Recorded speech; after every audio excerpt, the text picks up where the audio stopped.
Isafano, who is a consultant working with the city in our public participation outreach for the Plan Santa Barbara General Plan Update process. So that's all I really have to say this evening is welcome and thank you for coming. And I will turn this over to Daniel. All right. Thank you, Betty, and thanks to all of you for coming out this evening.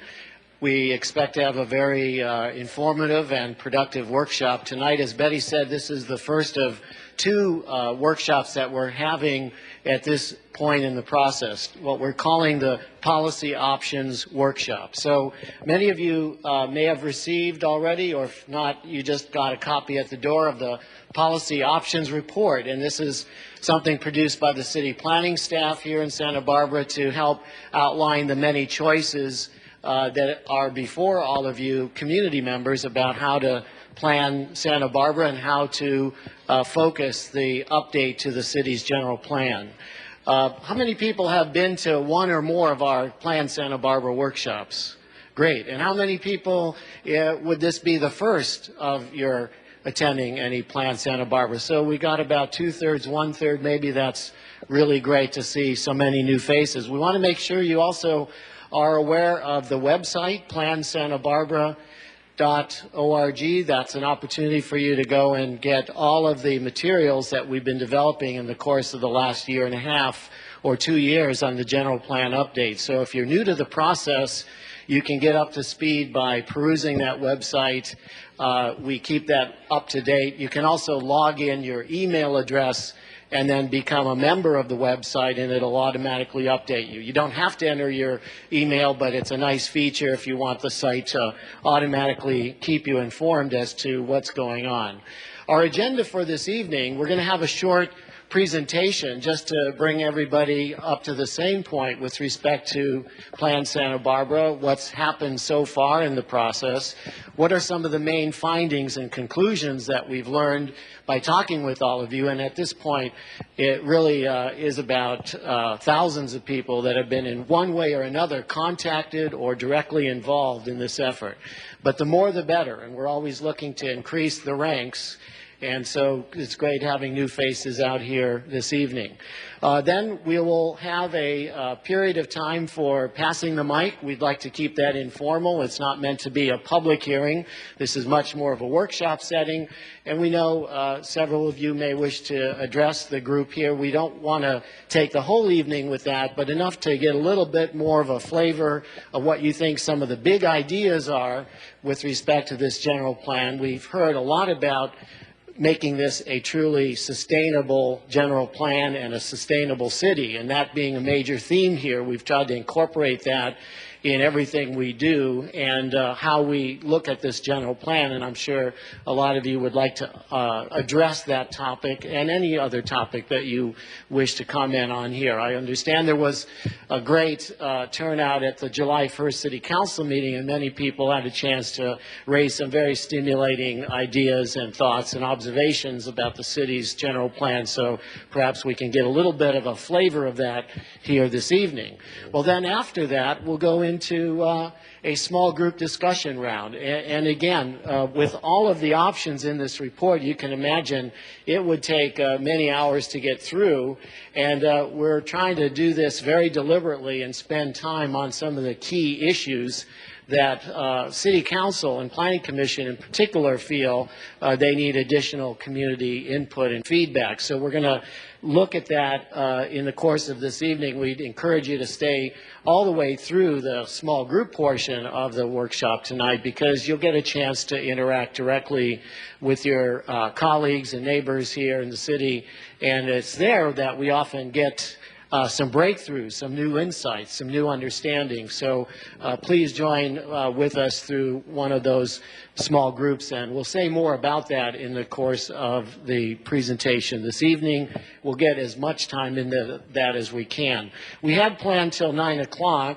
But we can also extend that. So we want to make sure that we're not trying to cut anybody off. If we want to go longer than that, we will. And so here in Santa Barbara, general plan, topics and policies about how the city should grow and manage change and deal with the future. These are hot topics and big ideas that I know a lot of you would like to address. So we'll allow time for that at the end as well.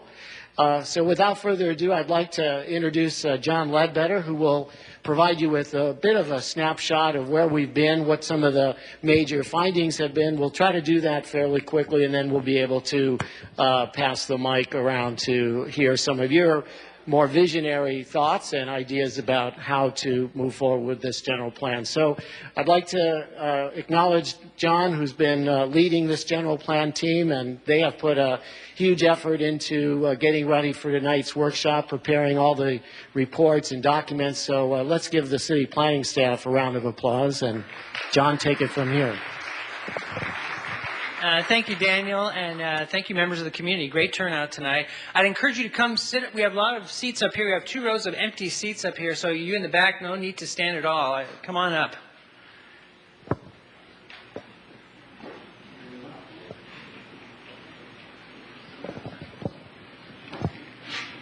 So what I'd like to do is catch everybody sort of up to date where we are in the process, and what our objectives are for tonight are to update you where we are today in the process, as I said, and help define some of those challenges that we're facing in becoming a more sustainable community here in Santa Barbara. We'd also like to encourage feedback on the policy options report. Obviously, we can't cover all the policies that are in that report tonight, and we really want to focus on some key issues that we think are necessary to move the whole process forward. But that does not mean that we are minimizing at all any of the other policies that are in the report, and we would really welcome any of your detailed comments, whether you want to send them to us at our office at 630 Garden Street or send them via the email or the website. And then finally, discuss and map our key policy options. That's what we're here to do tonight. That's our main topic, and Daniel will give you a little bit more background information on that. Progress to date. Phase 1 was completed last fall, and that really included establishing a baseline. We did our conditions, trends, and issues report in about 2005, and that talked about a lot of the resources that are necessary to further growth and development in the city, including public services, utilities, water, housing, circulation, all the basic elements. And we also have been updating our master environmental assessment, which sets the thresholds for our environmental analysis. And that culminated in 2007, the phase 1 did with our public outreach process last summer, where we conducted a series of workshops during the summer, as well as a lot of grassroots outreach meetings where we went out into the community. We had mailed out a citywide brochure and encouraged people to comment through the website. And that was all summarized in our community input summary report, which was published last fall. And at that point, we also hired our environmental consultant and initiated the environmental review process. We're now in phase 2, which is the policy development phase, and we completed our development trends report actually it was in March, and what that did was look at recent trends over the last planning period of 17 years, and tried to get a good understanding of how much development have we seen and what types of development have we seen over the 17-year period, both for non-residential development, commercial, retail, that sort of thing, as well as for residential. You know, what kind of units are we seeing, how many are affordable, that sort of thing. We had a very productive Planning Commission workshop in April, and then that was essentially our last series of workshops. So what we're now in the middle of our policy option workshops, and when we conclude this series of workshops, we should have a good sense of where the community is in terms of which options we should be narrowing it down to our project description, which will comprise the essence, really, of our environmental impact assessment early next year. So we'll go to the Planning Commission in September with a preferred set of policy options, and that'll be a series or at least two meetings with the Planning Commission. We'll get their review and recommendation, and then on to the Council in October for their direction on the project description for the environmental review. So just to give you a flavor of our last workshop and really the key findings there, what the community has told us thus far is growth is important to be managed in Santa Barbara. And so what we are proposing to study is a range of growth for non-residential between 1 and 3 million square feet, and for residential between 2,000 and 7,000 units, what we refer to as the next increment of growth. And the second key finding from the last series of workshops was that all growth that does occur, whether it's new growth, this next new increment of growth, or it's redevelopment of existing buildings, or infill development, typically we call it, all that development needs to be sustainable. And we'll go into that in a moment here in terms of what sustainability means for Santa Barbara. And then finally, what we heard from the community is there needs to be some degree of community benefit, some identification of what the community's needs are, so that the type of growth that we're seeing reflects the needs and benefits the community. So this is a really handy little graphic here that summarizes these findings. Here's obviously the city of Santa Barbara, and the amount of development we have on the ground today is approximately 21 million square feet of non-residential development and about 37,400 residential units. That's our existing growth as of this year. So this next increment of growth, the new growth, relative to what's on the ground today, again, as I said earlier, is about we're looking at studying this range of between 1 and 3 million square feet of non-residential development and about between 2,000 and 7,000 residential units. And so what we're looking at in terms of that next increment, what types of uses that should constitute are community benefit, what we call community benefit uses. Things like affordable housing, city services, youth and child care, arts and culture, small local businesses. This is what the community wants to see for that next increment of new growth, not necessarily for what's existing on the ground and gets redeveloped. So that's what you see here. Everything, whether it's the new increment of growth or it's the redevelopment of the existing growth, it all needs to be green and sustainable. So we think this chart is pretty good in terms of encapsulating those concepts for us. So what the Policy Options Report does, what we've tried to do here in this report is to capture what sustainability means for Santa Barbara. Sustainability can mean a lot of things to a lot of people, and in our community, it's not just about being green, but it's also about maintaining our character, maintaining the small town historic feel of Santa Barbara. I mean, that's critical to who we are, as well as how we go about our business and live our lives. So we set out a definition in the report, a set of principles that help to expand on that definition, if you will, as we go into policy, so that we can have a better transition, if you will, from a more general definition into the actual policies that get implemented and goals.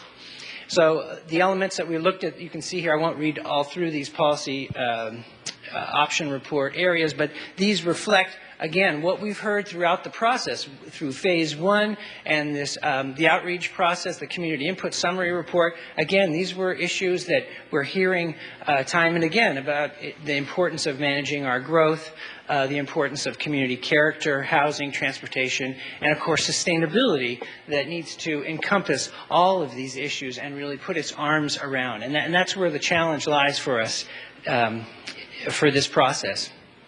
Santa Barbara is a diverse community that lives within its resources as an integrated ecosystem, protecting and improving the natural and built environment for the social and economic benefit of present and future generations. So the sustainability principles, I'll just touch on these briefly, but they're really, and again, this is kind of a classic way to define sustainability is what is often referred to are the 3 E's of environment, equity, and the economy. Under the environment, living within our resources, of course, has been an important principle since the 1970s. Managing growth, managing our resources, protecting our character, building a multimodal and encouraging alternatives to the single occupant vehicle, and then ensuring a healthy community. Equity, socioeconomic diversity is an important part and has been since the beginning in Santa Barbara. And this is something that the community finds of great value and that we want to continue to maintain and not lose because we can't afford to house our community is a big one. And then, of course, public participation in all of our important community decisions as you're out here tonight because you understand the importance of public participation. Economy, a vibrant, stable, yet flexible economy based on commerce, tourism, and education, which are our principal sectors, and as well as a financially sound government. So finally, again, this is sort of an outline of those elements of the policy options. I'm not going to go into a lot of detail on that. We're going to focus on a few key elements that we think are really important for us to move this process forward. And I will, with that, turn it over to Daniel.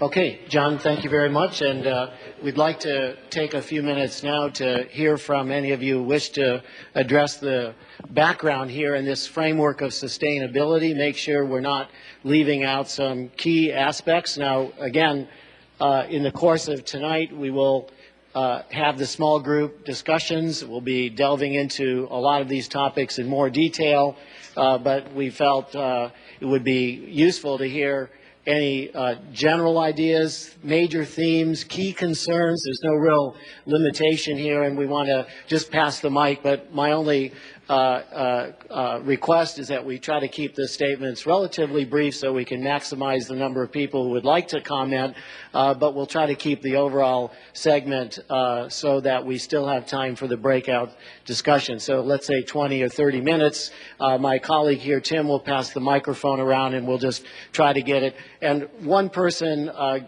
speaking at a time, and we'll try to make sure we get all unique speakers so we don't have a chance to have everyone comment 2 or 3 or 4 times here. So let's see what you have to say, and please introduce yourself, and if you want to say generally where you live or how long you've lived in Santa Barbara, that's useful. So go ahead. Okay. My name is Diane Channing, and I've lived in Los Angeles, San Francisco, Laguna Beach, and Portland. So these are communities that we've talked about. Mm-hmm. I've lived in Santa Barbara nearly 20 years. Great. And I just wanted to share the winter I had in Portland with you. I went to Portland thinking, oh boy, pristine air, a lovely winter after LA smog, and it was horrible. The air was so full of the fuel of people burning for house heating. And I'm looking around Santa Barbara and I'm going, we have a solar option, which Portland does not. Mm-hmm. And I'm really excited about the solar future, and I'm hoping that the studies we do will really emphasize our accessibility to solar. Excellent. Very good. Thank you very much. Let's see, some other hands are up. There's a gentleman right there, Tim, and then this gentleman up front here. Yes. Thank you. My name is Michael Holliday. I'm the chairman of the U.S. Green Building Council here, Santa Barbara chapter, and also the government relations chair for the AIA, American Institute of Architects. There's a letter that I believe we'll be handing in for the Santa Barbara for All, which is a collective group of planners, builders, architects, environmentalists that are really concerned, and we really appreciate this opportunity to comment. The big idea that we really want to talk about is the future generations of Santa Barbara. That was part of what you stated there, and I think that's something that we're all very concerned about. The policy options are sort of limited the way that they look towards the future, and so we'll be providing recommendations regarding those specifics. This concept of lowering the building heights in the downtown is something that's received a lot of press over the last 6 to 8 months or maybe even longer. The city of San Luis Obispo, as you may know, is in active participation raising their building heights in the downtown from 60 to 75 feet because they want to be a sustainable, forward-thinking city. Santa Barbara recently was in the international news because we set some amazing standards for energy efficiency. And City Council and Planning Commission, everybody really took a step forward to put Santa Barbara on the map. And so for us to make that major statement about energy efficiency and sustainability, and then to potentially be considering stepping backwards and saying, no, we don't want any more people downtown. It just does not make sense. So as the AIA and U.S. Green Building Council, we're really concerned about that message. So we appreciate the opportunity to address those specific facts, and also we'll be submitting some policy recommendations as part of the Santa Barbara for All group. So thanks for letting us comment. Very good, thank you. And that is going to be one of our big themes here this evening as well. So thank you for highlighting that. Yes. Hi, my name's Bob Hanson, and you know, the community that plays together stays together. And this fiesta is going to be scary, I think. And I think we all know that people in this community talk behind each other's backs. You talk to somebody and always they're mentioning things about some other race, and you don't want to make waves, but you know, it's real. This community is not healthy. And this fiesta is going to be scary because of just prejudice and things or whatever. I want to talk about a community benefit. Right now we have 2.5 acres behind Fest Parker that the city is asking nonprofits to make a bid on, and redevelopment money is there to help build it. I would like to propose a big parking lot. It could be about 15 foot high, the first level, so school buses could park under there. Plus we could have a mobile home park under there. The second level would be free parking for people that have Parks and Rec resident card. And you know what? We will start playing with each other. People will come down from all races. We'll go to the beach and we'll start working this thing out possibly. Right now, we don't have picnic benches out on the beach because the homeless might hang out there. Maybe we could have rules. 6-hour limit on the picnic benches so we could all enjoy that area. And have free parking down there, and don't lose that. I was down at Goleta Beach and I saw all the parking they have, and it's great, that beach. We have parking at one end we have to pay for, parking at the other end, but none in the middle. And this opportunity should be almost like the Wilcox property. We should save that so we can all have parking and go to our beach for free. Very good. Thank you all very much. Okay. There's a lady right over here. John? I'm Mary Louise Days. I've lived in Santa Barbara all my life. I'm a member of several organizations, and recently the Citizens Planning Association presented a recommendation for several general plan element amendments, including the preparation of an historic preservation element. So we encourage that be included in this work. Mm-hmm. The Pearl Chase Society and other organizations also support the idea. I'd also like to say just personally that some of these policy options really have to be considered very carefully. Some of them, I believe, could represent threats to our single-family zones. Thank you. Okay, very good. And I might add the CPA did put a nice document together to encompass a lot of these issues and ideas. Tim, there's a gentleman over there, and I saw there was a hand up there as well. John, back there. Thank you for the nice introduction, because I too worked on that CPA brochure that you just praised. And I would like to stress two elements in it, which very briefly, which have to do with the cost-benefit ratio of most of the sustainability recommendations. In one case, it is clearly a money matter.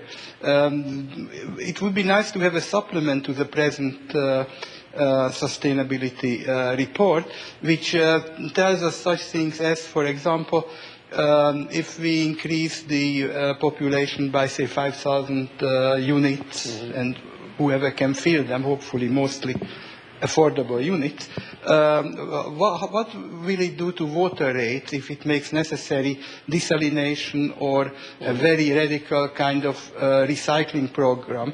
Because obviously with the state water being unreliable, the problems with the Gibraltar and the Kachuma reservoirs, that might just be a possibility.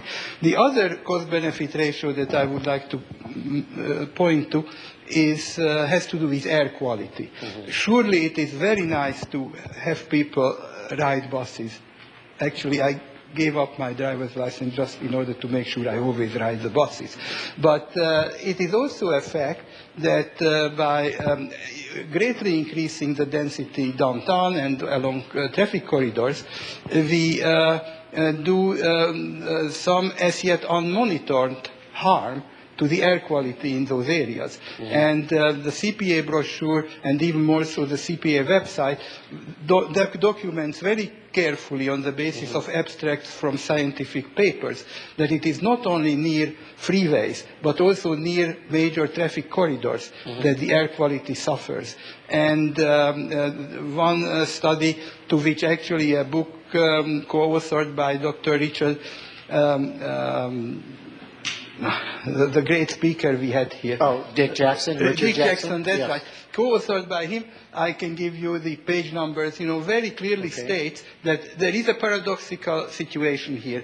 Regional air quality improves if we cut down on commuting, but the air quality along certain city streets would definitely worsen. So one would need to monitor this, and one would not definitely have generous landscape setbacks, as the report itself documents for the urban heat islands. And finally, this is my last little plug here, the taller the buildings, obviously, the more the air pollution remains close to where we like to walk and bike, close to where some people would be living. And it's not a solution for those who live there to have to always put on the air conditioning and ventilation systems, because the noise and the air is unbearable. Thanks very much for listening this long. I hope I filled the time with useful information. Okay, thank you. Yeah, you point to some key trade-off issues that need to be examined. As John said, there'll be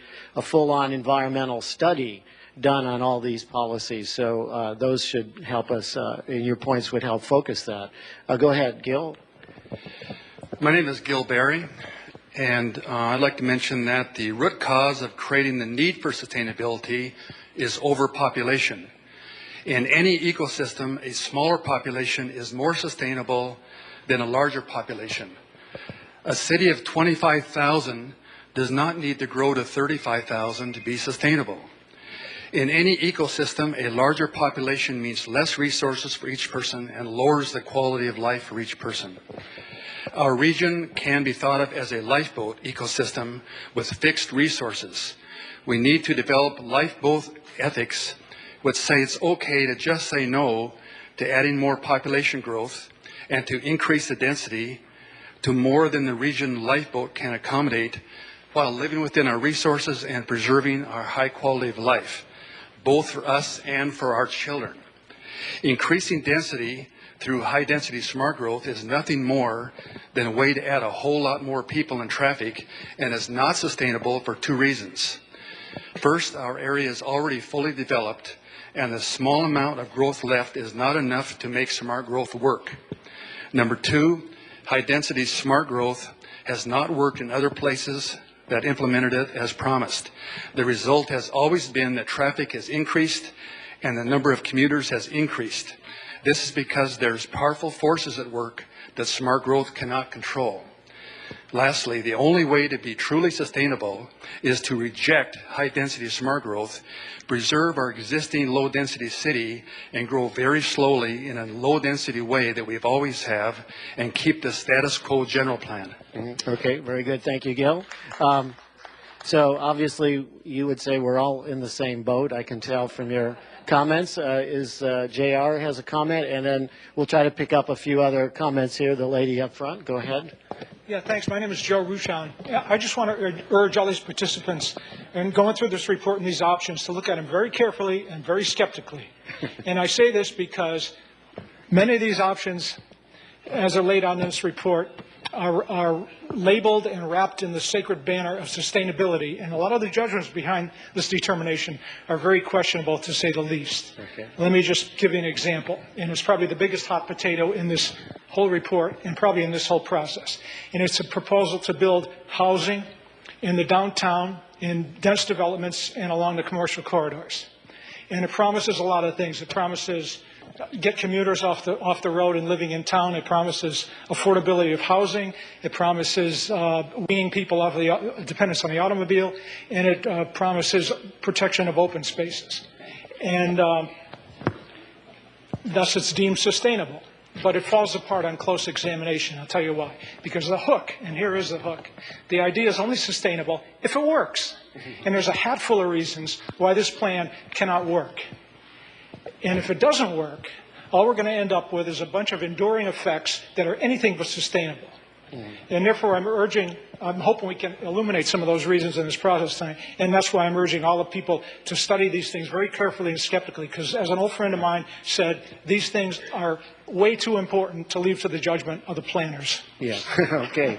Well, there's a lot of planners in this room, maybe not enough, maybe too many, but the lady up here in the front row, and again, these are really good comments to get us fired up for the discussion group. So, all right, sorry. There we go. Thank you. I'll provide an alternative view, I think, from the couple of speakers we just recently heard. My name is Lisa Plowman, and I'm representing a group called Santa Barbara for All, which is a coalition of citizens that are deeply concerned about the future of Santa Barbara.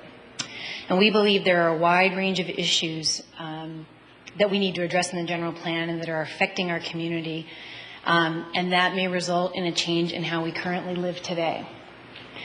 It's widely accepted, as you saw in this PowerPoint, that there are three aspects of sustainability.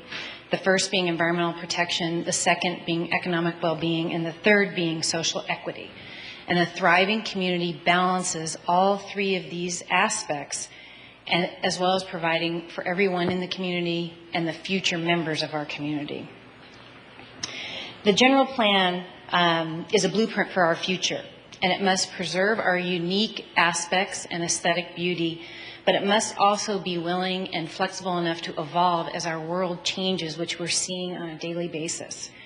To that end, we have crafted 6 guiding principles that we would like to talk about tonight, and 6 policy recommendations that we will submit in writing.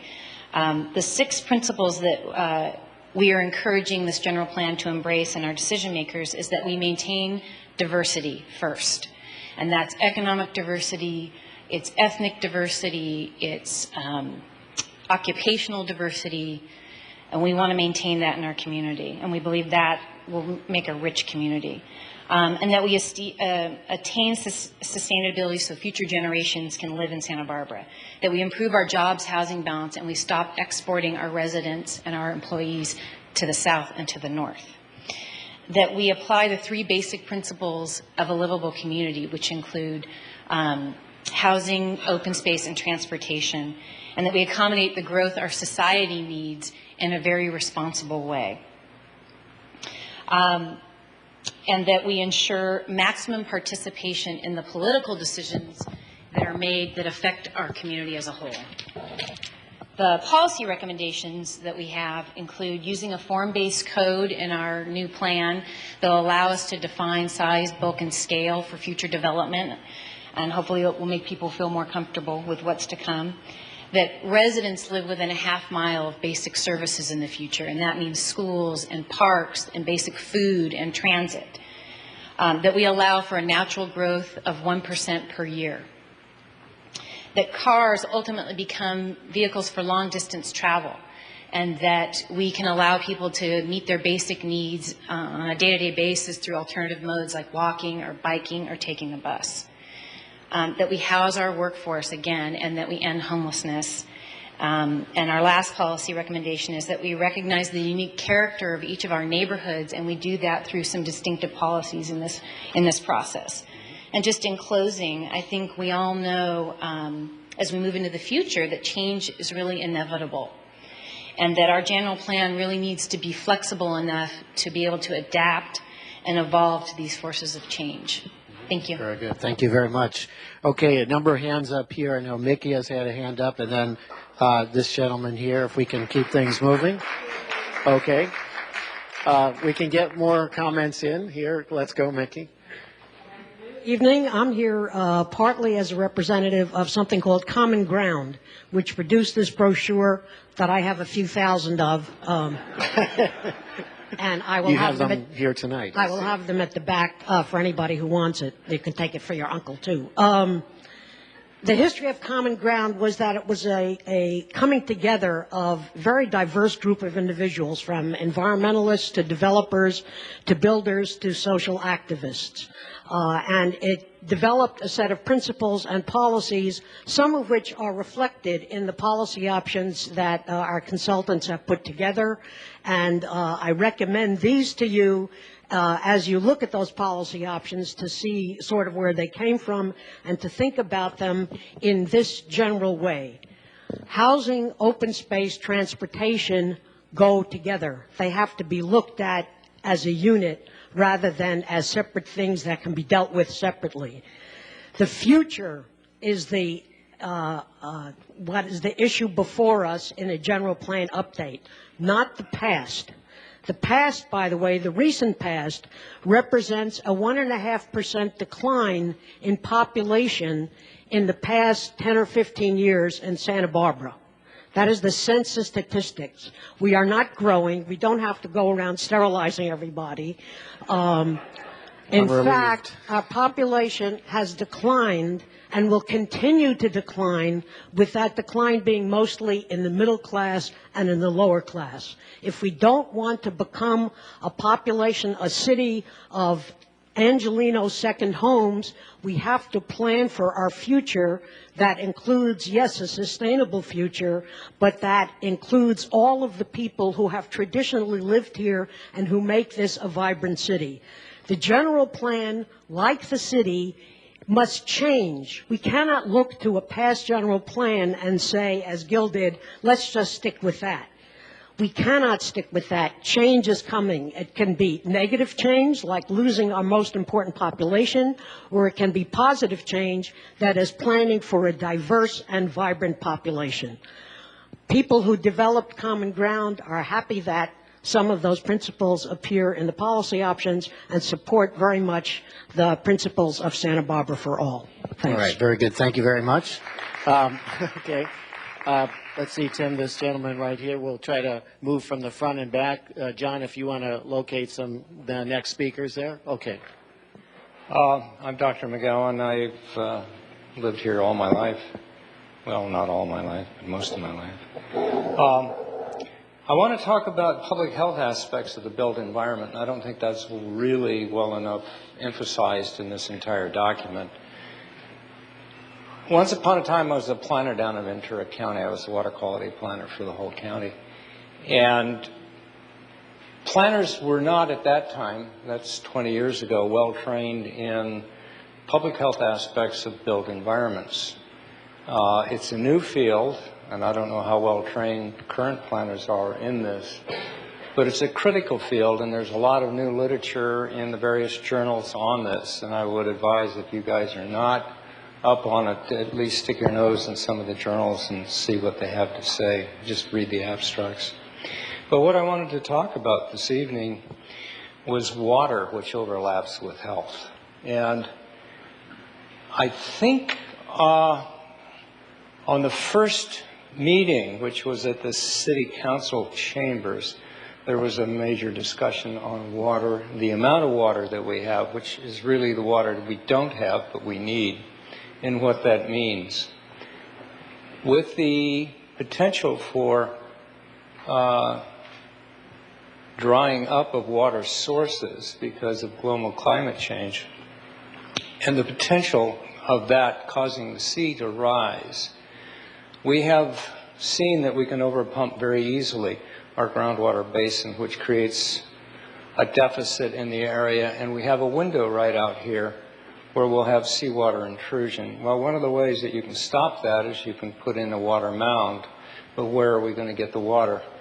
One of the ways that we could get the water is through recycled water or reclaimed water. They're both the same. The problem is that we've done some scientific studies on this water, and it's full of pathogens, and this is water that meets state standards. State standards are very, very outdated, seriously outdated. At some point, if we want to convene a special subject on this, I'd be happy to lead it. We have done the lab tests. We do have the data. I have it right here with me. The level of antibiotic-resistant bacteria is astronomical in this stuff. And it doesn't need to be. It's a matter of tweaking the sewer treatment plant.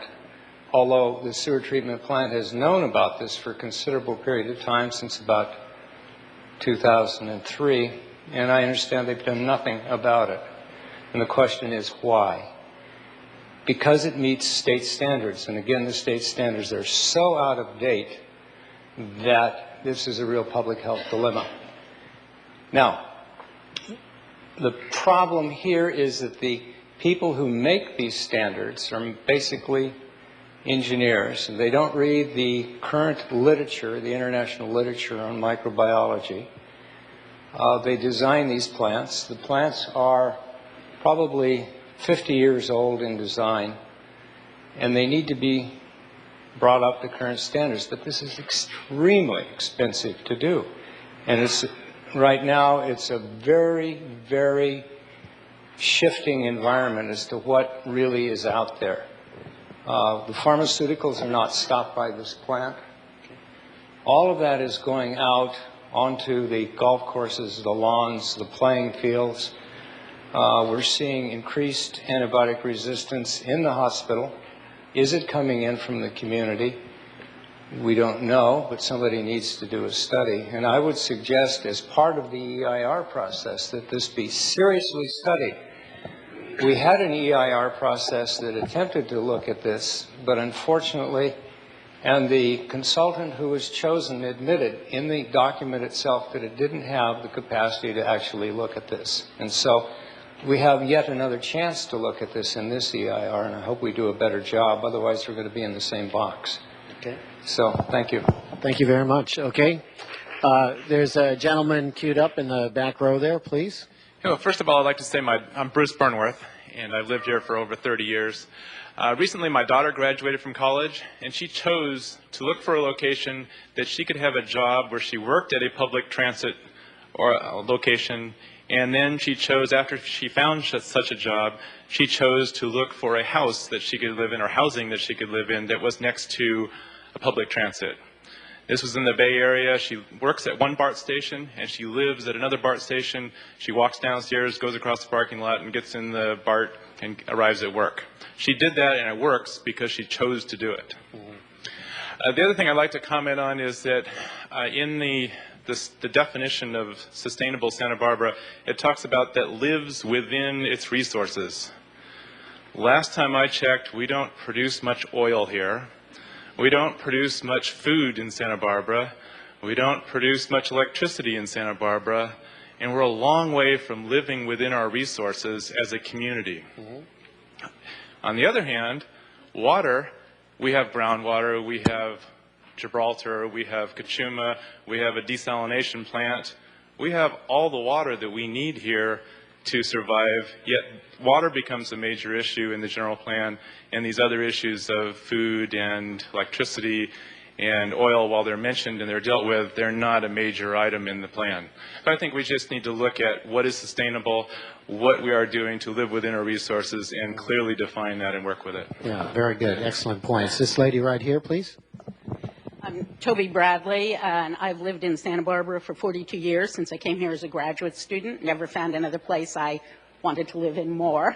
And I'm not here speaking as a spokesman for the Santa Barbara Association of Realtors. I often do that at these meetings, so I want to make that clear, because the association has not yet taken a position or developed its white paper in any ways on these. We have a few issues we've made commitments to. We are not happy with the height limits. We think they're counterproductive and that they will not encourage sustainability, and will be part of that discussion.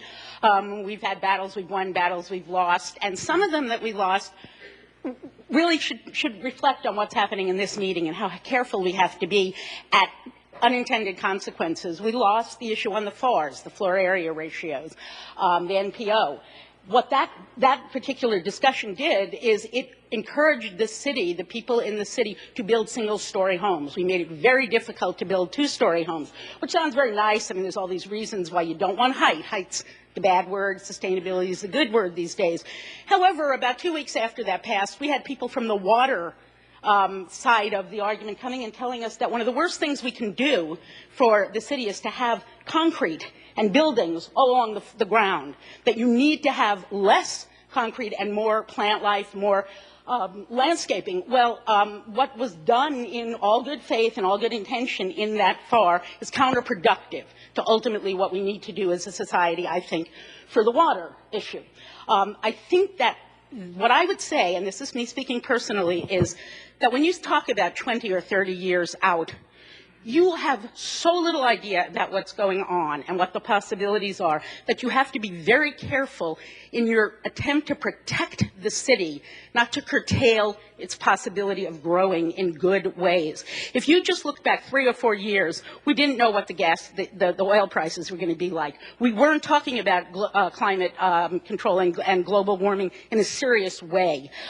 We weren't talking about many of these things that are now coming up. We didn't have the technology to do a lot of things with transportation, something as simple as the smart cars that are out there now in San Francisco. I suggest that we be very careful when we work out the plan, that we leave room for both prioritizing and recognizing that things that seem very good to us at the moment may turn out to be very inappropriate as technologies develop and as there are ways of doing things better. And I worry very much. I believe in this community, and I believe this community cares about its future, but I go along with the lady who spoke over here, Nikki Flax. Housing, for example, is becoming an endangered species in Santa Barbara. There isn't housing to have what that plan says it needs, which is a diverse community. And it doesn't matter how much you care about a diverse community. If we're not going to make the prioritizations and the hard decisions as time goes on, we're not going to develop and keep a community we want. I agree with Nikki that the old plan won't work, but if the new plan attempts to over-regulate us and overstate what should happen in the future based on what's happening right now, we will not do our best by this city. And I'd like to see this city be able to grow and change and become what it needs to be in the future, because we all work for it together. Thanks. Thank you very much, Toby. Clearly, all these comments further emphasize why we need to have this community conversation. So I just wanted to say thank you to all the speakers for the way in which you've articulated your ideas, and for all of you here listening, so that we do that respectfully and with our eyes and ears open for all the possibilities, regardless of what you thought coming in and what we might think going out. You know, we all one community, so we need this conversation to work out some very serious issues, not just here in Santa Barbara, but our entire nation. The world is all in question here. So please, let's continue. So my name is Belen Seara. I'm the director of Pueblo Education Fund, and we represent hundreds of families, very low and low-income families here in Santa Barbara County. And I just want to make sure I agree with Santa Barbara for all the suggestions they have. I think we should also strive for, a community that celebrates diversity beyond Las Fiestas, beyond August. And we need to ensure that jobs in this city are quality jobs with good benefits, where workers can perform their duties in a safe and decent environment. In other words, we should celebrate diversity by treating our diverse workforce with dignity and respect. And that means that we should have affordable housing for very low and low-income families here, and we should strive for better public transportation. Most of all, we need transportation for those workers who work in unusual hours between 3 in the morning and 11 p.m. or 12 a.m. Thank you. Okay, thank you very much. Okay, I think Lee is next for Tim, and then the gentleman back there. Go ahead. Yes. No, go ahead. Okay. Good evening. My name's Joe Underlitis. I'm a resident of Santa Barbara. I've been a resident for Santa Barbara for 14 years, and I live in San Roque, and I have 2 young children, a 4-year-old daughter and a 2-year-old boy. I'm also an architect, and I'm representing the AIA today in some of my comments. First, I want to start off with living within our resources. I agree with this gentleman in the back. I mean, let's stop believing that we do. We haven't lived within our resources for decades. If you look at the average American's ecological footprint, it takes 6 planets, folks, 6 planets to support our living habits. So think about that. And I'd like to use Gil's lifeboat example. If you had 30,000 people in that lifeboat and you wanted to equate the amount of food that an average person on Earth gets, and you'd only be able to feed 6,000 of those people. Or you can look at it the opposite way, and you could put 180,000 people on there for 180,000 people, or people on the boat would probably sink. But anyhow, you know, what we're doing is not working, so something needs to change. And I think we need to look forward and look forward how things do change in the future. I'd like to mention that the AIA does support the principles stated by the Santa Barbara For All group, and I'd also like to go through the AIA's 10 principles for livable communities. And you can find this document on the Plan Santa Barbara website. I'll just go over it briefly. Design on a human scale. Compact pedestrian-friendly communities allow residents to walk to shops, services, cultural resources, and jobs. Provide choices for housing, shopping, recreation, and transportation. Encourage mixed-use development, integrating land uses and varied building types. Preserve urban centers and build within your urban core. Vary transportation options. Build vibrant public spaces. Create neighborhood identity. Protect our environmental resources. Conserve landscapes, and most important, architects, make sure that design matters. So thank you for speaking. Very good. Thank you. Okay. Lee, I think, has the microphone here. And again, we have time for maybe 5, 10 more speakers. If we could try to be crisp, that way we'll get the maximum number of people in. We'll still have our breakout group discussions, but we can also extend here into the later part of the evening. Go ahead, Lee. Thank you, Dan. I don't know what your budget is for facilitating Plan Santa Barbara, but I would hope in 10 days that you can come back to town and walk, bicycle, or take the bus with the entire planning staff over to the Mercado at Our Lady of Guadalupe for their Mercado and Fiesta, and actually meet face-to-face and listen in whatever language the 35% of our neighbors who, with 2 or 3 exceptions in this room and in all the previous meetings, have been entirely unrepresented.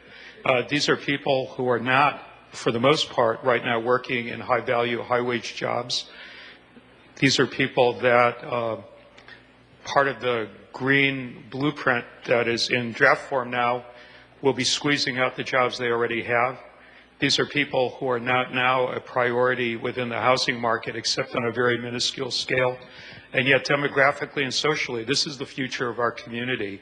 And I really think that before we go through too many iterations of where we are now, which reflects a lot of work by you and by the city staff, I think it would be really wonderful to try to seek out those of our neighbors. And if you come back for the Mercado at Our Lady of Guadalupe, you'll be able to meet thousands of them in a very relaxed setting, just in a matter of 48 hours under the best possible circumstances. Having been involved in these processes for 2 or 3 years now, or perhaps decades, it's a little bit disappointing that almost everybody who's spoken in the room represents, although the names of the ad hoc groups are different, the same 2 factions that have been warring nonstop in this community for as long as I've been alive. You know, the slow growth, no growth people, and yeah, you know, that's true, but we just have to keep building a little more and trust the engineers and architects to figure out how to do it without any impact. I would really like to hope that in a city of 95,000 people, that the other people who are going to be affected by their neighborhood, by where they work, by how they live, for the next 20 years, possibly for the rest of their lives, that there's some way to get past these factions and bring some new ideas to the table. I hope in the small breakout groups that we look at some of the conundrums that are at work in the draft. For instance, compact urban development is good, but we want to avoid urban heat highlands, which is bad. Yet the 2 are inextricably linked, unless we mandate, as they do in some cities, mandatory rooftop gardens on all buildings that are over 2 stories, or permeable material for all driveways. not just driveways for big developers who get stuck on the hook. We're talking about trying to concentrate development near transit corridors. The thing about mass transit as opposed to rail is that the transit is flexible in the routing, and the transit will go to where the people and the jobs and the houses are. And it would be a strategic error to assume that where the routes are now on those streets and on those times and in those neighborhoods are where they will be 10 or 20 years from now. But I would like to ask you, as someone who spent 2 or 3 weeks in a previous life on the MTD board, if we succeed in making compact urban development along transit corridors viable and successful with beautifully designed buildings that Mr. Holliday and Mr. Andrulaitis and a lot of my friends in the room are going to build, how do we get around the fact that there is no reliable, secure, long-term funding from the federal government, the state government, or the local government to allow the transit agencies to expand quality, clean, safe, reliable service to meet the expanded need that we are promising to people if they get rid of their cars or if they move into a 4-story mixed-use building along State Street or along Carrillo. I hope that in the breakout sessions or as we go from this into environmental review, so some of these admirable goals that are in conflict or a little detached from reality, as I think Joe said about living within our resources, become true. And then finally, I'm glad that Bruce has come over to the side of light. I remember when we first met, and he was helping run SB-CAG, his philosophy was different. But I'd like to point out that his daughter in the Bay Area lives in a metropolitan area of 10 million people and has options as well as challenges that our metropolitan area of 200,000 people can't match, but also that we don't have to try to avoid. So some metaphors and some similes are more apt than others. Thank you. Thank you very much. Okay, well stated. Let's see, John, do you have somebody queued up? This gentleman right in front of you. Okay. All right. Lady in the back is got the microphone. Go ahead, ma'am. Sí, buenas noches. Mi nombre es Zoila. Perdón, buenas tardes. Mi nombre es Zoila. Soy de la mesa directiva de PEP, de Pueblo. Mi comentario es, primeramente, sabemos que esto es para que participemos todo. Como vemos, estamos participando personas de habla hispana. Para la próxima, por favor, si pueden tener introducción en español y en inglés para las personas que no entienden. Okay. Hi, I'm Zoila. I'm part of the board of directors of Pueblo Education Fund, and one of the points is to include the public, but unfortunately there are some Spanish-only speakers, and we do not have simultaneous translation for the next meeting. If we can have that service, I will be really appreciated. Excellent. Sí, gracias. Okay. Let's see, this lady here is the next speaker. Thank you. Hello, my name is Margarita Gonzalez Martin del Campo. I'm a Spanish teacher. And I was just, I'm probably the person who knows least about sustainability, but I heard that for sustainability, the first thing is environment, and the third thing is economic equity. And then I also heard that it is true when we plan on something in these times, things go obsolete really fast. So we need to be careful about it. Also, about the boat, if we are all in the boat, do we have to choose who to throw out the boat? And, seems like we are already in it. So my point is that maybe if we think of putting people first, and because I believe people are in the economic equity, if we put people first, maybe we won't be obsolete. Because even though the resources are important, people are more important. And if we work around people and take care of the resources, we are intelligent enough to make them work. But we need to come from the inside, from the people first. Very good. Thank you very much. Okay. Right back there, Tim, I think there's a hand up, and we got a couple others here. Thank you very much. Try to wrap up. Good evening. My name is Steve Yates, and I'm representing the America Planning Association. We are preparing a formal response to the policy option report that we'll submit to the city by August 1st, but I wanted to cover or share with you 4 or 5 key points of that this evening that should help you, or we hope will help you as you go through the workshop component. First of all, I think one thing is really important to understand. We all share the same values. We all believe that we should live within our resources. We all believe that we should be a sustainable community. We all believe that we should pursue social equity. Those values are constant for all of us. Where we fall down and where we have trouble is in the implementation and the definition of those very things. And I'll give you an example. Living within our resources. The operative word there is our. If you consider our to be in the possessive sense, living within your resources means don't take anything away from me. Sustainability means leave things the same. If our is considered in the collective sense, you then begin to have a social equity discussion. And once you enter into a social equity discussion and you get beyond the rhetoric, you can sit down and work with your peers knowing you share common values. And when you get to the table at that point, you can begin to really provide vision to this community. So 4 points. Let's create policies that incentivize land use to meet these values that we agree upon. Be very careful with some of these policy options that are in there, that they do not result in an enforcement-driven implementation strategy. They do not mean greater government and greater taxes to compensate and force bad policies into a market outcome. 1. The other, we all agree neighbourhood compatibility is important. Everybody agrees with that. But please, look at alternate tools to just an oversimplified idea about height limits in order to meet neighbourhood compatibility. We believe there are 1,000 different choices you can make at a policy option level to satisfy everyone's concerns about neighbourhood compatibility, but we have to have the conversation together. The height limit conversation is a distraction that could do us harm in this policy development.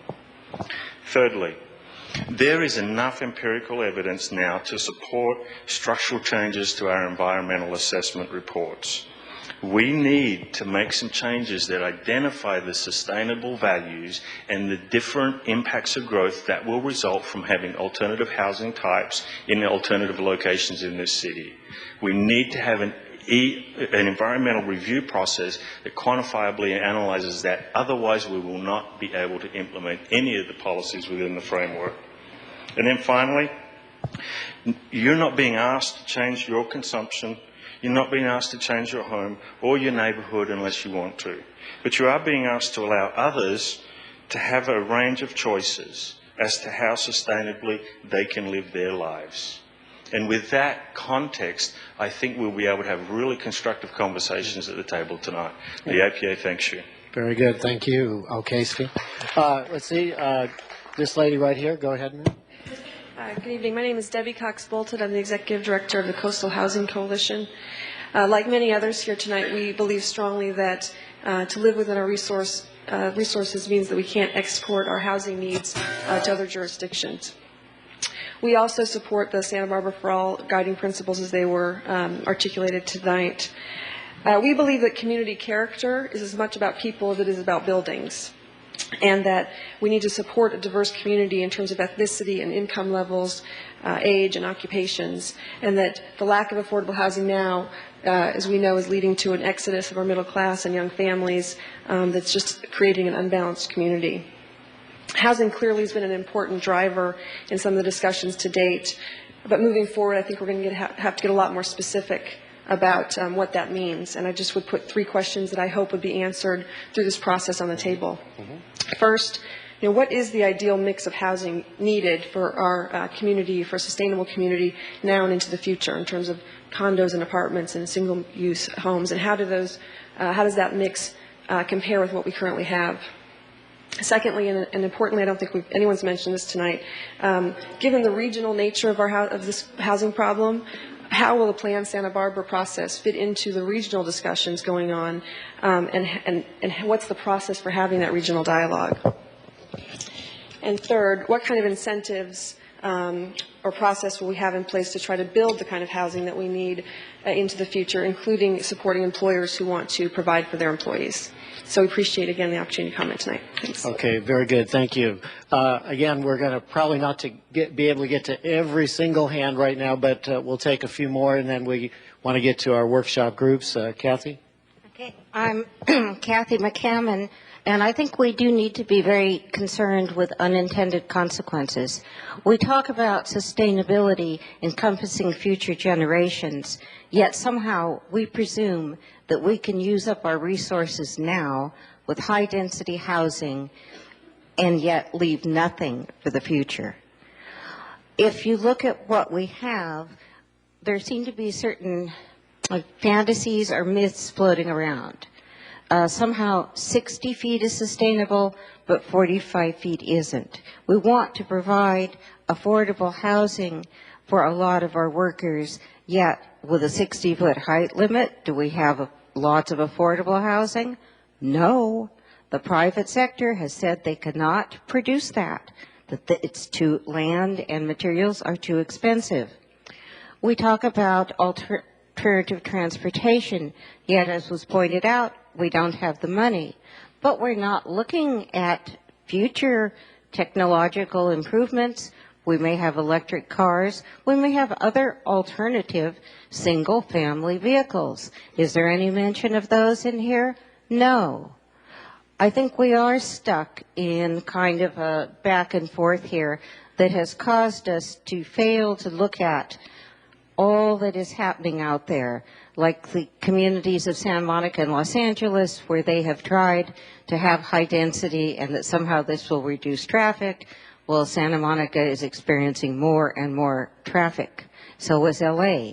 This idea of having people live along transit corridors sounds wonderful, but yet they all somehow seem to take their single-family car to go do their shopping and their errands and everything else. So I think we need to look broader than some of the concepts that are here. And I would submit that looking at this document, people need to want to talk about the simpler things like high density, affordable housing. The way this document is written, it's not very friendly to people that aren't already sort of familiar with the jargon. Like you see form-based zoning. Well, how many people out there on the street know what that is?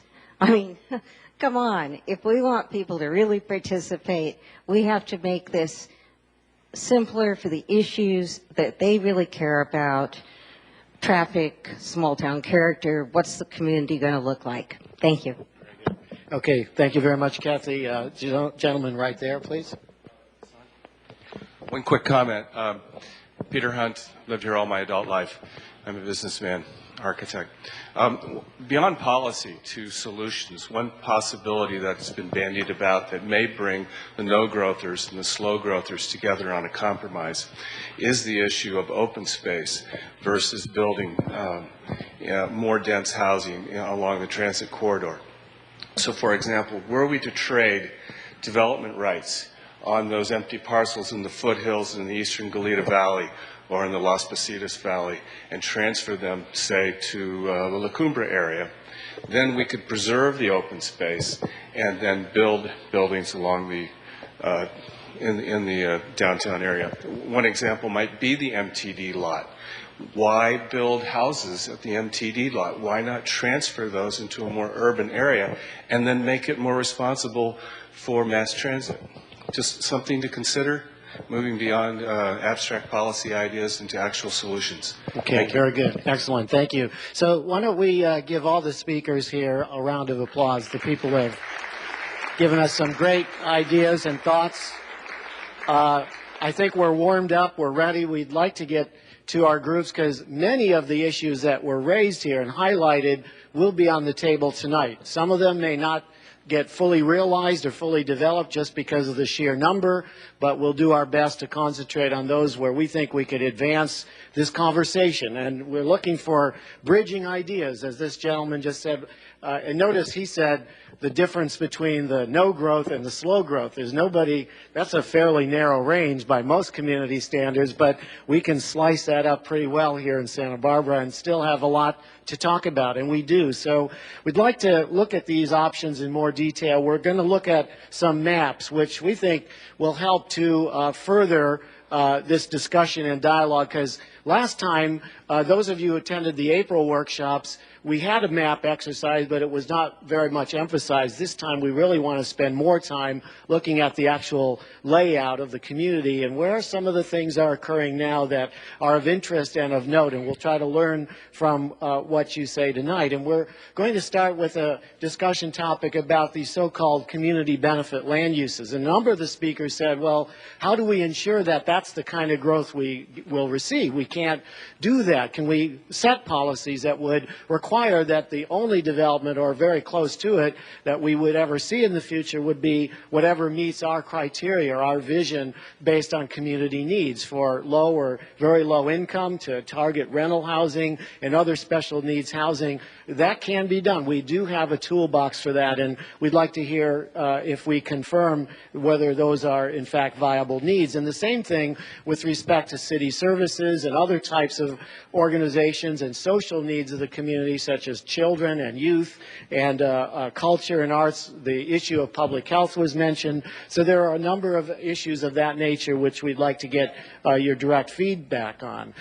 Next, there'll be a map similar to what you see up here on the screen, and we're going to be looking at where the transit is now. True, it's bus transit, so there's an ability to move that bus transit line according to where you think the best or the greatest, most efficient routes might be, but it also gives us some ideas or some clues as to which areas might be primed now and where we might be able to concentrate or to consider more workforce housing as opposed to areas where you don't think that's valid, and also to look at, in general, regardless of whether there's any new growth at all, how do you make this community more sustainable, to really take that issue on and look at it from a spatial standpoint and see what we can learn from that.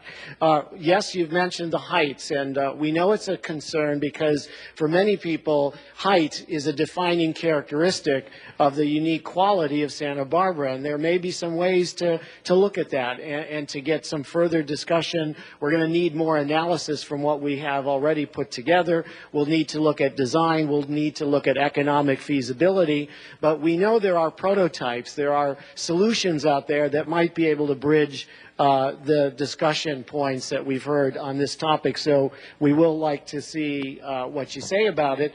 And last but not least, the other pressing issue, by the way, the City Council has asked us to get feedback on a lot of these topics because they're struggling with it. They're here. They're listening to this conversation, as you know, on a 24-hour basis. And the whole question of secondary uses, or also known as granny units, is that something that we can consider? While it's not going to address the full need, it is a kind of solution or strategy that might be applied selectively or judiciously, and that's something that is before the Planning Commission, the City Council. So those are the kinds of issues that we're hoping to get some feedback on. I did want to also say this is by no means the end of the road for these discussions on policies. We have another workshop or presentation with the Planning Commission coming up in August. We'll give you more details about that when we have settled on the final dates. There'll be further Planning Commission and City Council meetings and hearings, as well as opportunities for groups to make presentations. So this is still an ongoing conversation that will take a lot more work for us to zero in on how to move forward. Also the EIR, that is yet to be initiated, but staff has held that off until we can have a little bit more of this background and focus discussion so we know how to in turn direct the consultants and staff who are working on those key documents. So that's what we'd like to do. I just want to call attention to where the groups are located. Also, as we've done before, your name tag has a number on it, 1 through 6. We'll have 6 groups. And just to call your attention to where the groups are located, number 1 is over there in the back near where David is standing there. And group 2 is right over here to your back corner on the opposite side. Group 3 is through the exit door to your left, if you have a group 3. And if you're number 4, you're through the exit to the right. That doesn't mean exit the building, but we still want you here. And then group 5 is over on this side, and group 6 over in this location. So we'll take a few minutes. We'd like you to join the discussion groups, and we look forward to hearing your ideas. Thank you. Too good of a time talking, man. I have an order I want to take a minute. Oh, you don't want to do number 1? Well, 1 through 4. I like to end on a good one, so I check that.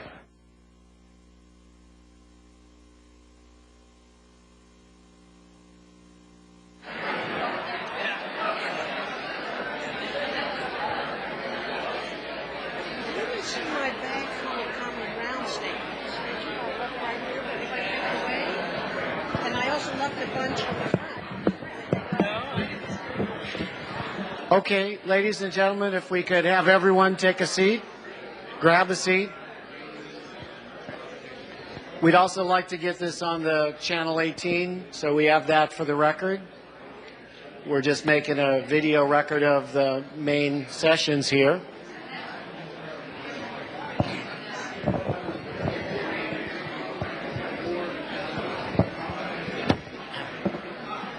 Okay, how about this? Does anyone have copies of their comment cards, comment sheets? We'd like to collect those. John, can you grab them? Some people I'm have collecting them. comment cards. Also, if you have notes or the documents some of you referred to, Comment we cards. would like to get that and have it on the web or have it as part of our record. So turn those in. And before we get started, let's have a round of applause for our staff facilitators who got us through the exercise. Thank you. Okay. As we guaranteed, a lively discussion ensued here this evening, and we hope to do this again July 23rd, same room, same place, 6 o'clock. So if you know people who couldn't make tonight, that's the reason for having another session next week. You're welcome to come. It'll be the exact same program as this evening. So the idea being that some people could make one or the other, but not necessarily both. So we're going to do this, have the record of the meetings recorded. We have written documents we intend to put together, and that'll be up on the website too. So if you do have notes or other documents of principles or statements, ideas, goals, a lot of you referred to that. We'd like to make that part of the record for this evening. So knowing this has been a long evening with all of the great presentations we had to start off and really intense group work, a lot of issues to cover.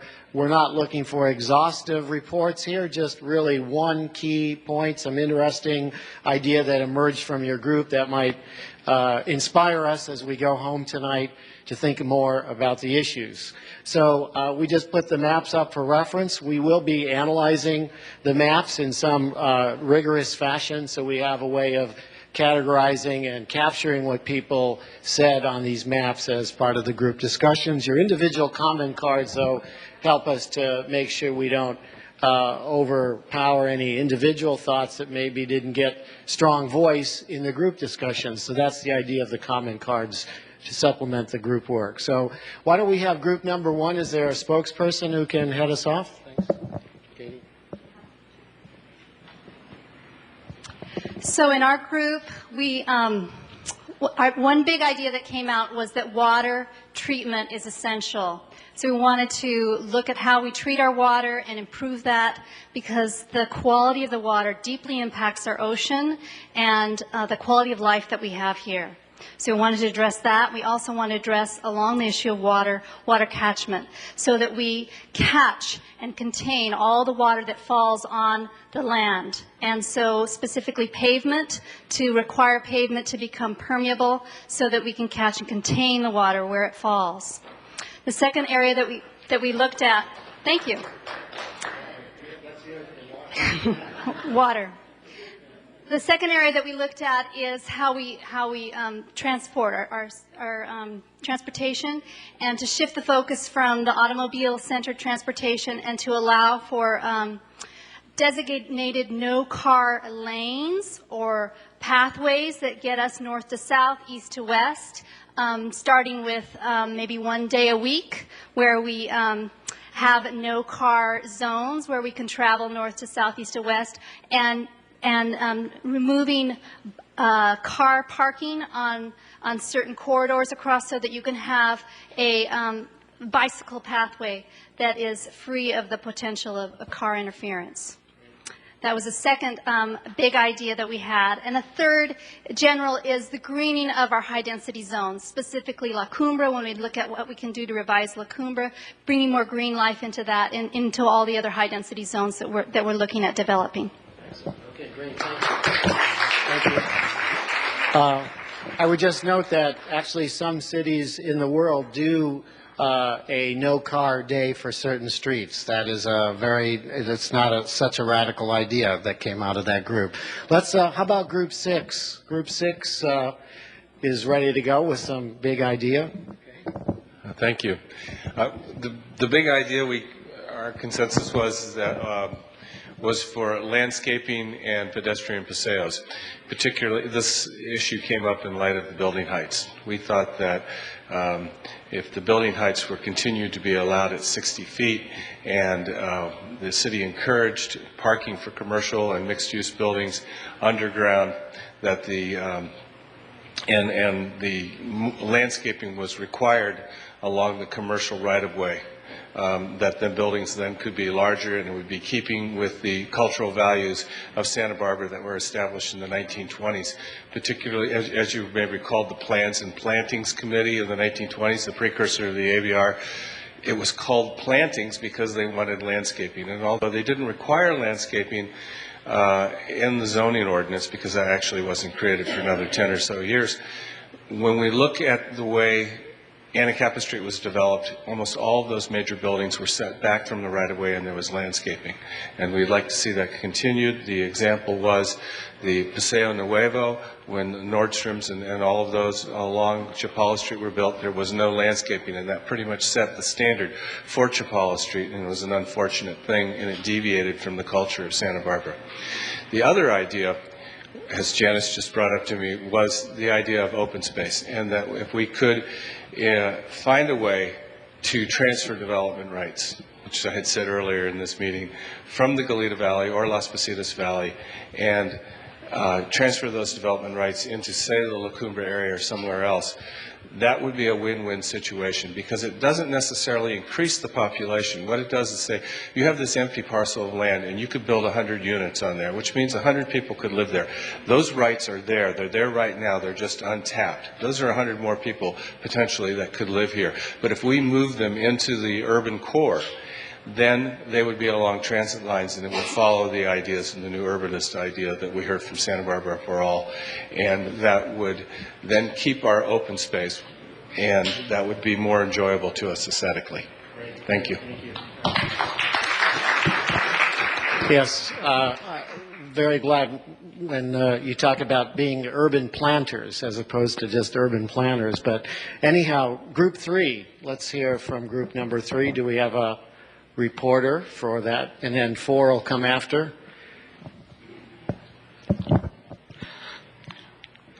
Okay, 3 ideas from Group 3. One was form-based coding. The second was creating incentives for increasing the number of smaller residential units produced along transit corridors. And the third was maintaining the existing height controls in the central business district so that we don't narrow down our options for the future. That was the ultimate low footprint group report. All right, let's go to number 4. Number 4, I just had to make one comment on the event tonight. I know the bathrooms are inoperable, but the ones outside are locked, just so you know. Anyways, sorry I had to bring that up. Our 3 points, focused mainly on transportation, and we talked a lot about Upper State Street, and we felt that we need higher quality transportation to connect uptown to downtown, and in addition just to uptown to all our neighborhood centers. So that was one piece.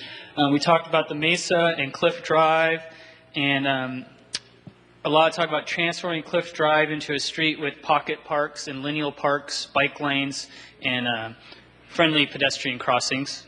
And then we talked about downtown and really emphasizing bike transportation downtown. And one of the ideas that came up, which we all really loved, was getting an uphill bike lane on Santa Barbara Street. We all thought that was a great idea.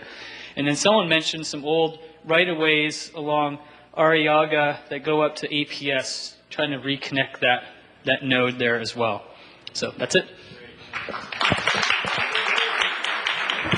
Well done. How about group number 2? Group 2. All right. Hi, I guess the two primary points that our group came up with, and we were kind of split on this major issue, and it's a term that I just learned tonight. It's called formed-based coding. Now, is everybody familiar with that? Am I the only one that... I think you're going to hear a lot about it, because we had a couple of architects in our group, and they basically the idea is that you judge the volume of a structure on a site, not so much on a specific 40 or 50 or 60 foot height limitation, but on the site itself, and it becomes more of a design thing, as the way I understand it. Anyway, it could make a much more interesting profile for the city, and larger sites might have taller buildings, whereas in another case you might have a site that 30 feet is too tall.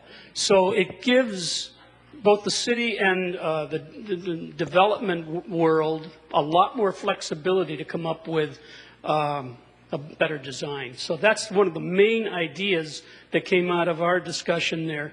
And half of our group, though, were very much in favor of keeping the density and the heights very low. The second idea that we talked about, the major idea, I think, was in this green zone, wherever that is, wherever that green zone area went. You all remember the green zone, the big green line?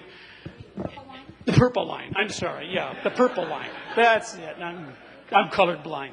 So within the purple line, the second major idea was to consider having second dwellings on properties, which is going to be interesting.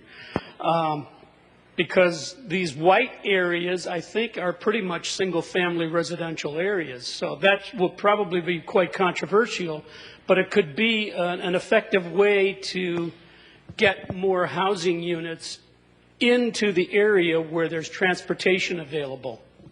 So that is the second big idea, and that would not be applied to any area outside of the purple zone. That's it. Thank you. That was 2 for 2. So how about group 5 to wrap it up? That doesn't mean you get 5, but, you know, it could mean that. We actually kind of wrote this out so that I wouldn't add anything into it that what the rest of the group didn't want. Mixed use at appropriate density for neighborhood, with small neighborhoods serving businesses within walking distance of more people and lots of trees. Okay, sounds like a mission statement. Listen, it's been a great discussion, fabulous, and we thank you for spending the time and the whole evening with us, and please recommend to your friends and colleagues to come out on July 23rd. We hope to see you there and in future workshops. Have a great evening.